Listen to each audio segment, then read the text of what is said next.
Hi everybody, my name's David Burns. I run a company called DJB Food Group and also a food industry product and brand design agency called CREM.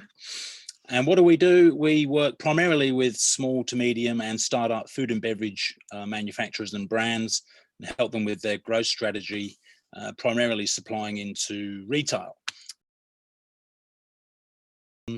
I think, we've got the Australian logo, and other pieces on packaging that illustrates that it's Australian made. But what consumers, I don't think consumers actually study packaging for that long. It's 3 to 5 seconds.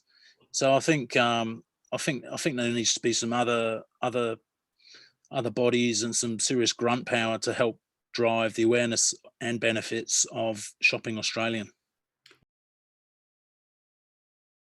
The part around Australian owned and made is not always necessarily a major part of their marketing. Why not? I don't know. Maybe they're missing out on an opportunity, but I think it's important in the consumer's eyes, but the marketing behind it doesn't match the opportunity, I don't think. It definitely has. And burrowing even deeper into that, I think within Australia, even if you're a Queensland pie manufacturer, then there has definitely been a shift to buying local. Local as in, I want a Queensland-based pie, I want a Sydney-based pie, I want a South Australia-based pie. That's quite prevalent in certain categories. So the Outback Pie Company, for example, a Townsville-based pie company, just recently got into all Coles stores in Queensland, and that was primarily because it was recognised that local based brands is what consumers are looking for, because it's closer to home, it's better for the environment, it's good for the state economy, and so on and so forth.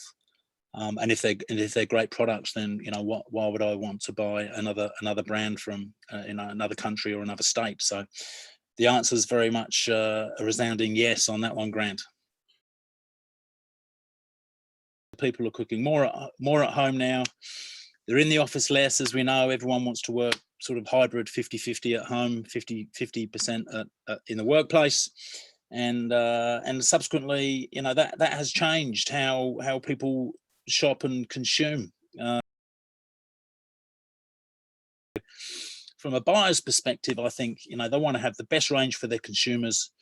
And with all things being equal, with an Australian brand and an international brand, if it's the same quality, same packaging, same brand, same price, of course, they would buy the Australian brand. But, unfortunately, there are opportunities out there the consumers would enjoy that potentially aren't available in Australia, or is potentially price prohibitive in Australia as well. So it's quite a complicated topic, I would say.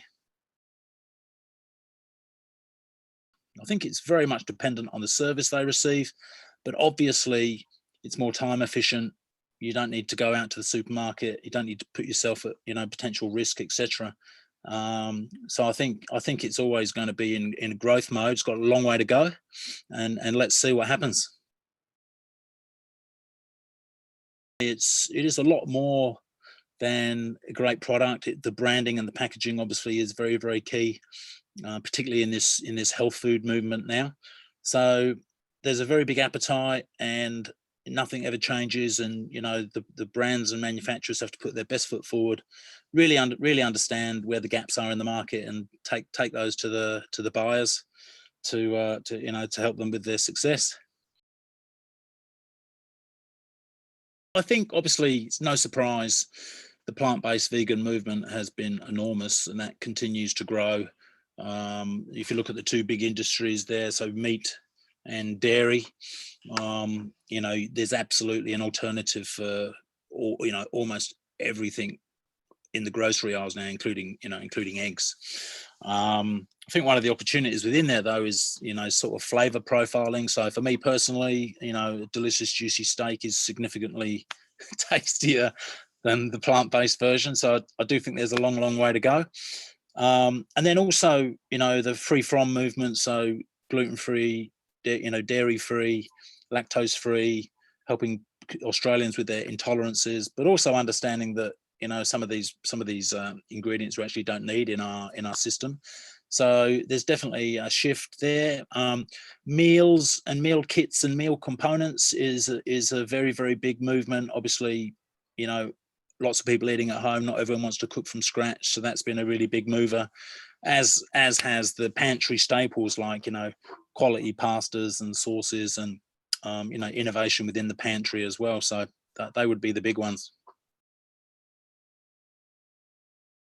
The meat industry and the dairy industry, I think they're only under threat if they don't try and innovate. So I know a company in Melbourne who had traditionally been a big meat manufacturer have now built a purpose built plant-based manufacture facility as well.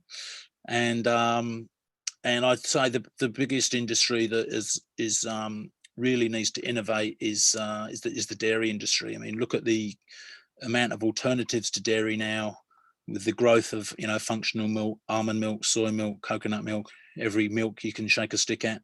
Same with cheese, same with butter. Strategically, I don't think it would ever totally disappear, but clearly, with technology, there is an opportunity to innovate and diversify within that dairy segment in particular, and secondly, the meat industry. So what's